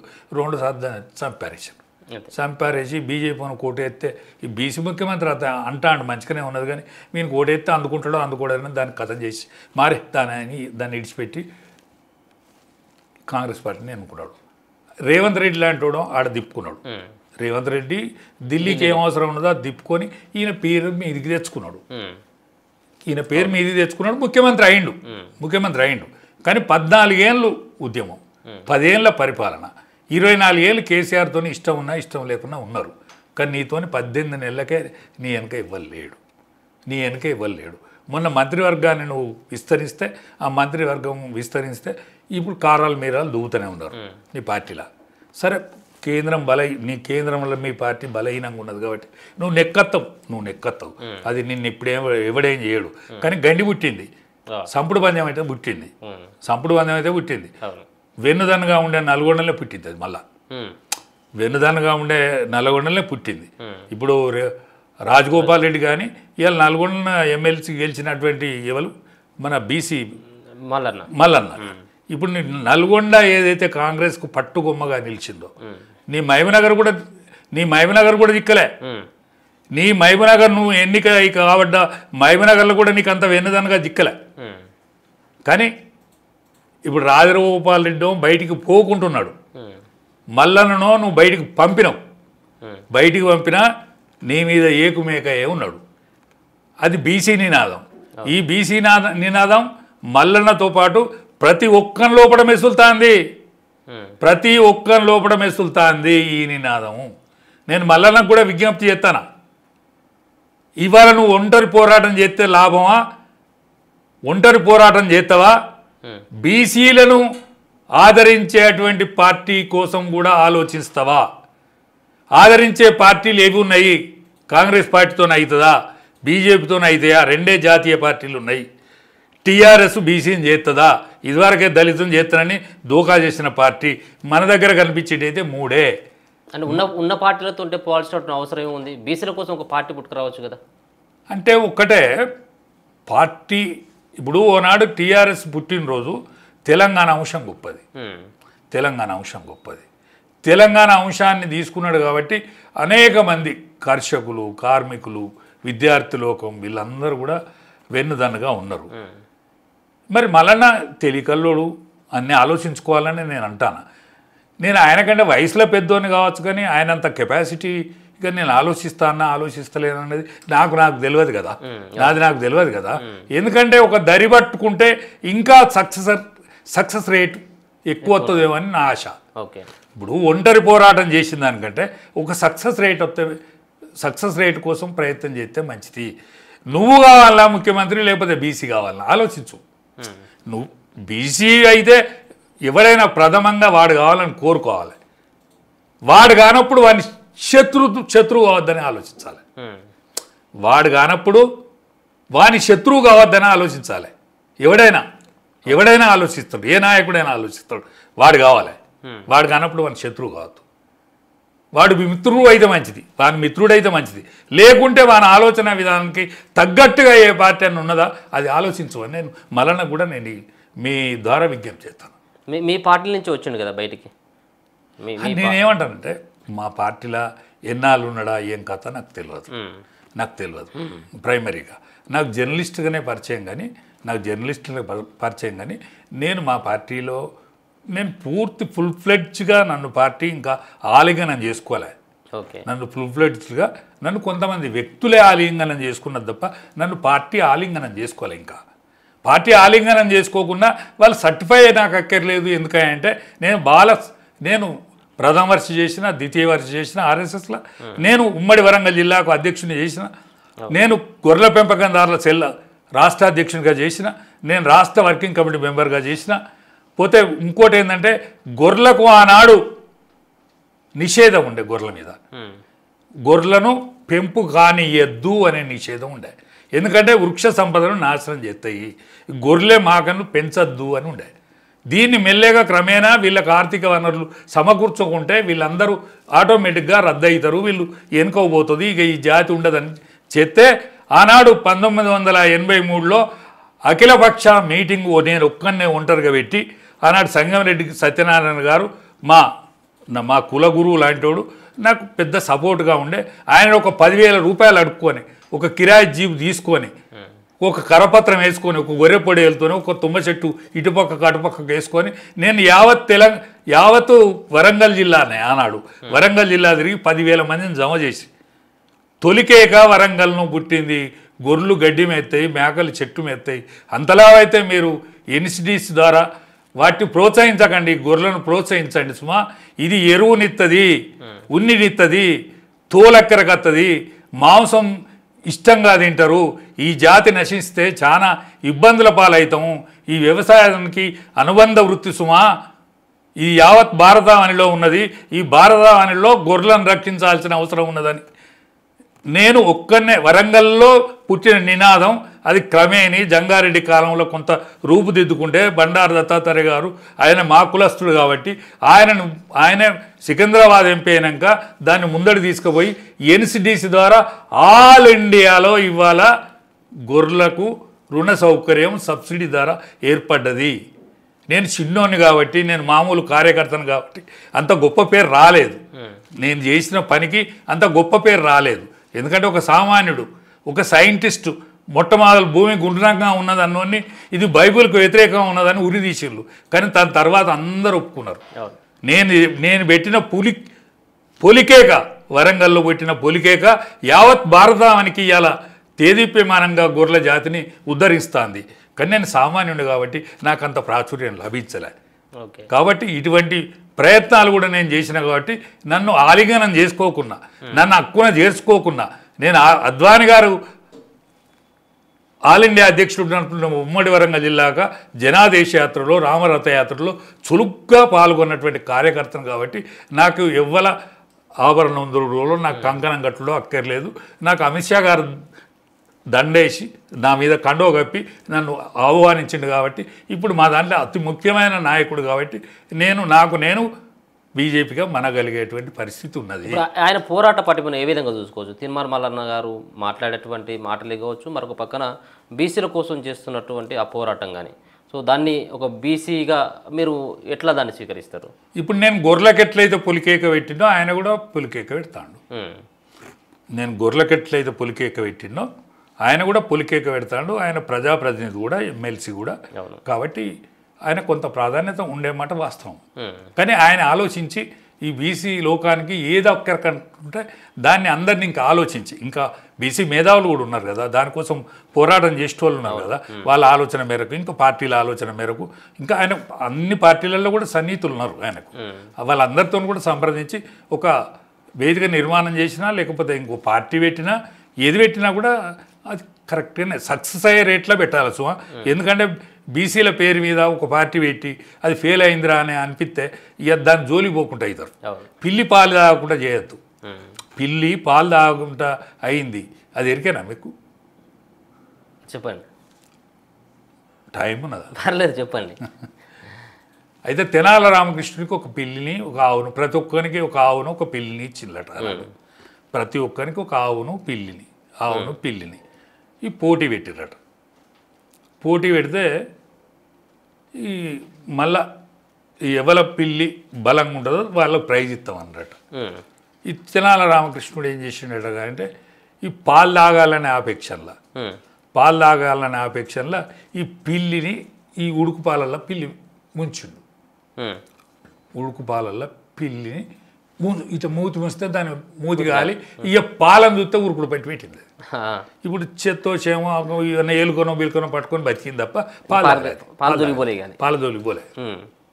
మళ్ళీ ఒకసారి రాజు పిలిచి పరీక్ష పెట్టాడు.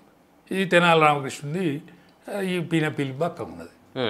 ఏందా నీ పిల్లి బక్క ఉన్నదంటే, మరి నా పాలనే పోతానా, కానీ నేను అది పాలు దేయంగానే ఉరుకుతాంది.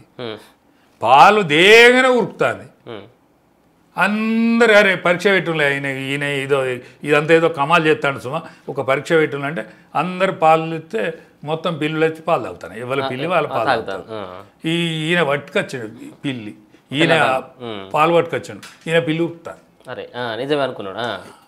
అందుకనే మల్లన్న యోచించి చేయాలన్న అభిప్రాయం. సో ఇప్పుడు బీసీ నినాదం అంతా జనాల్లో కనబడతా ఉందా? బ్రహ్మాండంగా ఉన్నది, మామూలుగా లేదు. అవునా? మీ తరం ఆ నినాదం అందుకున్నా. మా తరంతో ఏమైందే, మా తరంతో ఉండే కానీ ఏం కాలే, మాతోటి ఏం కాలే. ఒక సంగారెడ్డి సత్యనారాయణ నేను బీసీ ఓ మంత్రిని కూడా ముట్టుకోవచ్చు అని ఎన్టీ రామారావు ఒరవడిలో అనేక మంది బీసీలు అయ్యారు. ఎన్టీ రామారావు ఒరవడి ఉండే చూడు, అప్పుడు అనేక మంది బీసీలు అయ్యారు. బీసీ నాయకత్వం ఎదిగింది. ఆనాడు బీసీల మంత్రులు అయ్యారు. యనమల రామకృష్ణుడు ఆనాడు ఆర్థిక మంత్రి, 83లో ఆర్థిక మంత్రి. సంగంరెడ్డి సత్యనారాయణ రవాణా శాఖ మంత్రి. యాదవులల్లనే, ఆనాడు యాదవులల్లనే, బీసీలల్లా.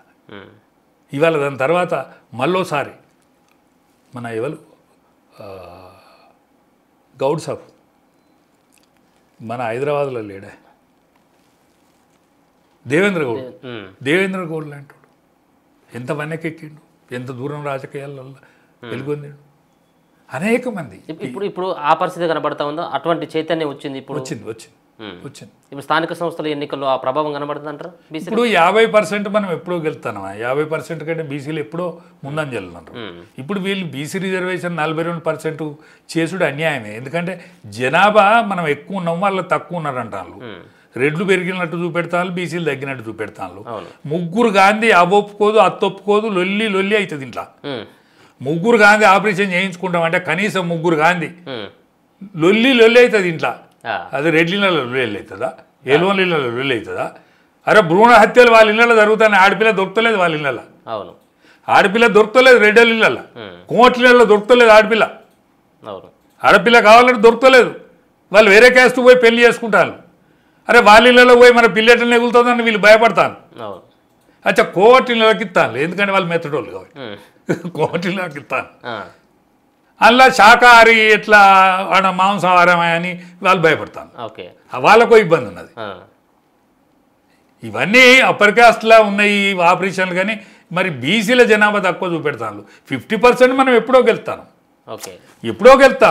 ఆ గౌన్లో అయిన సర్పంచ్ అవుతాడు, చాలా అయిన సర్పంచ్ అవుతాడు, తెలికలుడు అయితే గొల్లు అయిన సర్పంచ్ అవుతాడు, గౌన్లో అయితే పొట్టు గెలుతాను వాళ్ళే సర్పంచులు. వీళ్ళు రిజర్వేషన్ ఏదో ఇచ్చి ఉద్ధరించి అది కాదు. ఇప్పుడు కేంద్రంలో కూడా ఈయనే బీసీ గణన చేసిన అంటాడు కదా, ఈయన ఆదర్శంగానే తీసుకొని చేస్తానంటాడు కదా. మరి 75 సంవత్సరాల స్వాతంత్రంలో ఒక్కసారి బీసీని ప్రధానమంత్రిని చేస్తే ఏమైంది మరి కాంగ్రెస్ పార్టీకి? 75 సంవత్సరాల స్వాతంత్రం కదా, ఈ స్వాతంత్రంలో అధిక భాగం పరిపాలించింది కాంగ్రెస్ పార్టీ కదా. ఒక్కసారి బీసీని చేస్తే ఏమైంది? ఓడిపోయినప్పుడు ఖర్గే గారిని తీసుకొచ్చి మేము ఎస్సీని మా పార్టీకి అధ్యక్షుని చేసినంటావు, ఓడిపోయిన వంతుకు ఆయన పాలు పెడతావు, గెలిచిన కారణం నీ పాలు తీసుకుంటావు. రాహుల్ గాంధీ ఆయన రాహుల్ గాంధీ ఆయన పాలకు తీసుకుంటాడు, సోనియా గాంధీ ఆమె పాలకు తీసుకుంటుంది. మన్మోహన్ సింగ్ను ప్రధానమంత్రిని చేసినలే, ప్రధానమంత్రి చేస్తే ముఖ్య భూమిక ఎవరు పోషించిళ్ళు? చైర్పర్సన్ ఎవరు దానికి? సోనియమ్మ. చైర్పర్సన్ సోనియమ్మయా? విదేశాంగం నుంచి మన ప్రతినిధులు లేకపోతే మన ప్రధానమంత్రులు విదేశాల ప్రధానమంత్రులు ప్రెసిడెంట్స్ వస్తే ఆమెను కలిసే వెసులుబాటు చేసుకున్నాడు. ఈయన పిలుకున్న వాళ్ళకి కూర్చోవాలి, నోరు కదపకుండా రబ్బర్ స్టాంప్. అరే ఈ అన్ని అరాచకాలు మీరు చేయలేదా? మళ్ళా నీతి వాక్యాలు పలుకుడు మీదికి వెళ్ళి. ఇప్పుడు నేను అడిగినటువంటి ప్రశ్న చివరిగా, బీజేపీ పార్టీ రాష్ట్ర అధ్యక్షుడు ముచ్చట ఇంతకుముందే మాట్లాడినా కానీ ఆ టాపిక్ డైవర్ట్ అయినట్టుంది. సో రాష్ట్ర అధ్యక్షుడిగా ఎవరు ఉండబోతా ఉన్నారు? ఒక బీసీ ఉండబోతా ఉన్నాడా, లేకపోతే ఎస్సీలకు ఏమైనా అవకాశం ఇస్తా ఉన్నారా, లేకపోతే ఇప్పుడు దానికి ఉన్నట్టుగానే మళ్ళీ రెడ్డిలకు రావులకు ఏమన్నా ఇచ్చేటువంటి అవకాశం కనబడుతుంది? ఒకటే, రెడ్లు కిషన్ రెడ్డి గారు ఉమ్మడి ఆంధ్రప్రదేశ్కు అధ్యక్షుడిగా ఉండి దాని తర్వాత తెలంగాణ కూడా ఇప్పుడు అధ్యక్షుడిగా వ్యవహరిస్తాడు. అనేక మంది సరసన మెదిలినోడు ఆయన. అద్వానీ గారు, వాజ్పేయి గారు, వెంకయ్యనాయుడు గారు, బండారు దత్తాత్రేయ గారు, వీళ్ళంతా విశేషమైన అనుభవం ఉన్నది. కానీ కేంద్రంలో ఒక మంచి పోర్ట్ఫోలియో చేస్తున్నాడు ఆయన. సమయం ఆయన దొరుకుతలేదు. డికే అరుణ గారు యోధురాలే, కాంగ్రెస్ పార్టీలో అనేక పదవులు అలంకరించిన ఆమె. కానీ మళ్ళా రెడ్డి సామాజిక వర్గానికి ఇతరన్నా కనిపించలేదు. పున్నూరు కాపులు అందరు బీజేపీలో దాదాపు ఆ లీడర్షిప్ వచ్చింది. ఎందుకంటే మా లక్ష్మణన్న మున్నూరు కాపు, మా అరవింద్ మున్నూరు కాపు, మా బండి సంజయ్ గారు మున్నూరు కాపు. బండి సంజయ్ గారు కేంద్రంలో ఒక బ్రహ్మాండమైన ప్రాతినిధ్యం ఉన్నది. మొన్నటి దానికి ఆయన అధ్యక్షుడిగా వచ్చారు.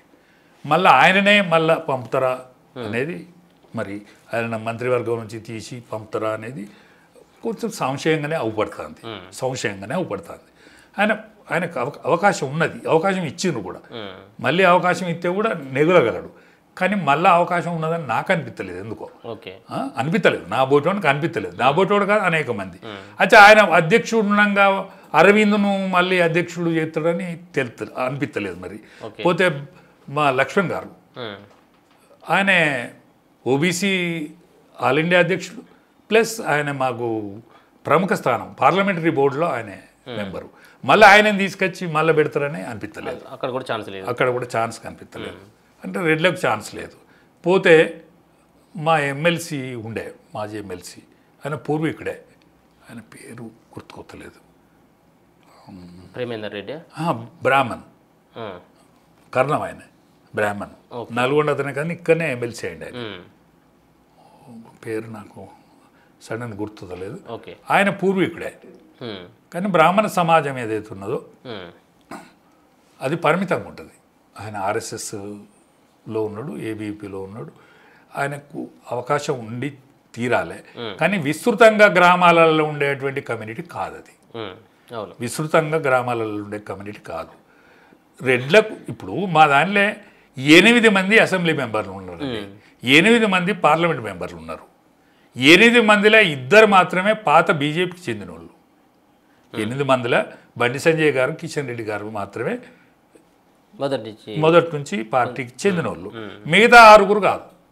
మిగతా 6 పాత బీజేపీ కాదు, కంటెస్ట్ చేసిన బీజేపీ. లేకపోతే మా రఘునందన్ గారు ఒకసారి ఎమ్మెల్యే అయ్యిండు, ఈటల రాజేందర్ గారు ఒకసారి ఎమ్మెల్యే అయ్యిండు.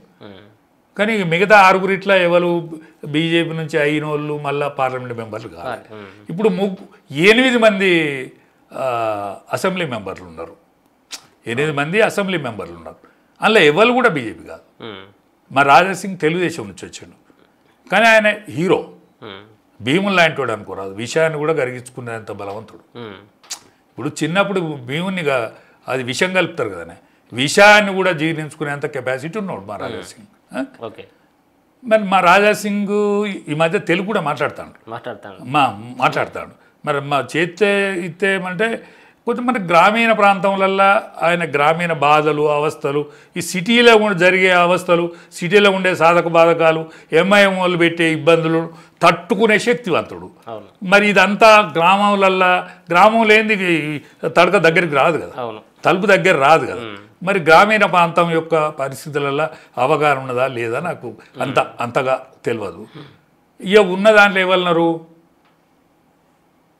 ముదిరాజ్ సామాజిక వర్గానికి చెందినటువంటి ఈటల రాజేందర్. ఆయన 2 సార్ల మంత్రివర్గంలో తెలంగాణ పోరాటంలో అనేక సంవత్సరాలు 20 ఏళ్ళు 25 ఏళ్ళ రాజకీయ జీవితంలో అనేక సంవత్సరాలు తెలంగాణ మూమెంట్లో నంబర్ 2గా పాల్గొన్నాడు. పోతే అనేక సంవత్సరాలు ప్రతిపక్ష నాయకునిగా ఉన్నాడు. పోతే 2 నియోజకవర్గాలు అంటే అక్కడ హుజరాబాద్లో బీజేపీగా గెలవడం పోకుండా 2 నియోజకవర్గాలను కానీ సెలెక్ట్ చేసి ఇచ్చారు. అంటే పార్టీ ఏం దృష్టిలో పెట్టుకున్నో తెలియదు మా అదృష్టాన వర్గం, కానీ 2 దాదాపు ఇయ్యరు ఆయనకి ఇచ్చిండ్రు. కానీ 2 కూడా ఓడిపోయాడు. ఓడిపోయాక ఆయనకు మల్కాజ్గిరి పార్లమెంట్ ఇచ్చిండ్రు. మరి కోరి ఏరి ఎన్నుకొని ఇచ్చిండ్రు. మల్కాజ్గిరి పార్లమెంటు కూడా ఒక ప్రాధాన్యత ఉన్నది. ఇవాళ పెద్ద ఒక పార్లమెంటరీ కాన్స్టిట్యున్సీ. ఇవాళ ఈయన కూడా ఇప్పుడు అయిన ముఖ్యమంత్రి కూడా ఆ నుంచే వచ్చినాడు, అక్కడి నుంచి వచ్చినాడే కదా. ఆయన ఈ పార్టీ కూడా కాదు కదా, కాకుండా దాని నుంచే గెలిచినాక మళ్ళీ ఆయనకు అవకాశం వచ్చింది, ముఖ్యమంత్రి అయిండు. నాకు ఈటల రాజేందర్ దిక్కు మొగ్గు అని అనిపిస్తాను. మరి నాకు తెలిసిన కాడికి మొగ్గు అనిపిస్తుంది. నాకు ఈటల రాజేందర్ చాలా దగ్గరోనిగా చెప్తానావురా అని నాకు నేనే ప్రశ్నించుకుంటాను అప్పుడప్పుడు. అరే నీకు దగ్గరోడు కాబట్టి ఏది పడతా కదా చెప్తావా అని నాకు నేనే అనుకుంటాను. మా రఘునందడు హీరో, మామూలుడు కాదు, చతురుడు. కానీ ఈ వాళ్ళ సామాజిక వర్గం ఏదైతే ఉన్నదో ఆయనకు ఇబ్బందిగా పరిగణించింది. అందులో కేసీఆర్ కుటుంబం మరింత ఇబ్బంది పాలు చేసింది. ఆయన మెదక్ ఎంపీగా గెలవడం మాత్రం ఆయన మామూలు తడాక కాదు. అది ఆయన నిజంగా మాటగారి, ఆయన చతురత మాకు అక్కేరు ఉన్నది, ఆయన నిజంగా పార్టీకి అవసరం ఉన్నది. అది కూడా కనిపించలేదు. మరి ఇక చేస్తే గీతే రాజేంద్రను చేయాలి, ఇంకెవరన్నా మరి ఇక చేస్తే మళ్ళా బండి సంజయ్ను మంత్రి పదవి నుంచి తీసేసి మరి ఆయనని పెట్టాలి. లేకపోతే బండి సంజయ్కి మంత్రి పదవి ఉన్నా మంచిదే, లేకపోతే లక్ష్మణ్ ఉన్నా మంచిదే, ఇంకా మున్నూరు కావునే చేస్తామంటే ఇక మళ్ళీ అరవింద్ను ఇట్లా చేస్తారని అనిపించలేదు. ఎందుకంటే పార్టీ బాగా లోతుగా రేపు అధికారానికి రావాలనేటువంటి ఆలోచన చేస్తుంది పార్టీ. తెలంగాణను ఈసారి హస్తగతం చేసుకోవాలనేటువంటి ఆలోచన చేస్తుందని నా అభిప్రాయం. 8 మంది పార్లమెంటు మెంబర్లు గెలిచిందంటే 8 ఏళ్ళు 56 ఇట్లా పానం ఉన్నట్టే కదా, ఇంకో 5-6 కాన్స్టిట్యున్సీల పానం ఉన్నట్టే కదా. ఇప్పుడు 18 ఏళ్ళ నుంచి 20 ఏళ్ళ 32 ఏళ్ళ వరకు యువకులు డైరెక్ట్ మోడీ కనెక్ట్ అయ్యింది కదా. అక్కడ ఏ శాఖ లేకున్నా, బీజేపీ శాఖ లేకున్నా, ఆర్ఎస్ఎస్ శాఖ లేకున్నా, ఏవీ శాఖ లేకున్నా 18 ఏళ్ళ నుంచి 30 ఏళ్ళ యువకుడు ఉన్నాడు కదా. వాళ్ళకు కొద్దిగా లీడర్ అక్కన్నాడు. లీడరు నీడన పెరుగుతాడా? ఆనాడు ఎన్టీ రామారావు పార్టీ పెట్టినాడు కూడా అరే నాకు లీడర్ దొరుకుతాడు, ఈయన రాజ్యం చేస్తారా అని అనుకున్నారు. లీడర్ దొరికినాడు, రాజ్యం చేసిండు, బ్రహ్మాండంగా ఒక వెలుగు వెలిగిండు. ఇవాళ ఆల్ ఇండియాలో ఈ పార్టీకి ఉన్నటువంటి ఒరవడి కానీ, ఇవాళ మోడీ గారికి ఉన్న చరిస్మా కానీ, ఇవాళ అమిత్ షా లాంటిటువంటి చతురత కలిగిన నాయకత్వం కానీ వేరే పార్టీలకు లేదు, ఈ పార్టీకి ఉన్నది. కాబట్టి ఈ తెలంగాణ ఏదో ఆగమని అవుతుందని అనిపించలేదు. ఆల్ ఇండియా అధ్యక్షుడి కోసం లేట్ జరుగుతుందని నేను అనుకుంటాను. ఎందుకంటే ఆల్ ఇండియా అధ్యక్షుడు రేపు అనేక సవాళ్ళను ఎదుర్కోవాలి. ఇలా సామాజిక కోణం ఫస్ట్ టైం సామాజిక కోణాన్ని ఆలోచిస్తాను పార్టీ, సామాజిక కోణాన్ని కూడా ఆలోచిస్తుంది ఈ పార్టీ. కాబట్టి ఈ అన్ని స్థితిగతులన్నీ బ్రహ్మాండంగా చదువుకుంటాయని నేను భావిస్తాను. బీసీకి అయితే మాత్రం ఈసారి పక్కాగా బీజేపీలో అవకాశం అయితే బీసీకి రాష్ట్ర అధ్యక్షుడి అవకాశం ఉన్నది. బీసీ ముఖ్యమంత్రి ఈసారి బీజేపీ నుంచే అయ్యే అవకాశం కూడా ఉన్నది. Okay, thank you so much. So మొత్తానికైతే మాత్రం బీజేపీ పార్టీ రాష్ట్ర అధ్యక్షుడిగా ఖచ్చితంగా బీజేపీ పార్టీలో బీసీకి అవకాశం ఉంటుంది. మరొక పక్కన ఇటీవల మాట్లాడినటువంటి కేటీఆర్కి సంబంధించినటువంటి మాటలు చూస్తే కొంత ఆశ్చర్యం కల్పిస్తూ ఉంది. ఎందుకంటే వాళ్ళు చేసినటువంటి ఏవైతే గతంలో చేసినటువంటి కుంభకోణాలు లంబకోణాలు ఏవైతే ఉన్నాయో వీటి పట్ల ఖచ్చితంగా విచారణ చేయాల్సినటువంటి అవసరం ఉంటుంది. మరి విచారణ ఎదుర్కోవాల్సినటువంటి వ్యక్తులు ఎందుకు భయపడుతున్నారో అర్థం కానటువంటి అంశం అంటూ మాట్లాడుతున్నారు. మాట్లాడుతూనే మరొక పక్కన బీఆర్ఎస్ పార్టీ బతికి బట్టగట్టాలంటే కేసీఆర్ ఖచ్చితంగా అల్లుడైనటువంటి హరీష్ చేతిలో కొంచెం పార్టీ బాధ్యతలు అప్పగిస్తే కొంత దరికిపడేటువంటి అవకాశం ఉంటుందన్నటువంటి భావన రాజయ్య గారు అయితే చెప్తాను. చూస్తూనే ఉండండి మన తొలి వెలుగు.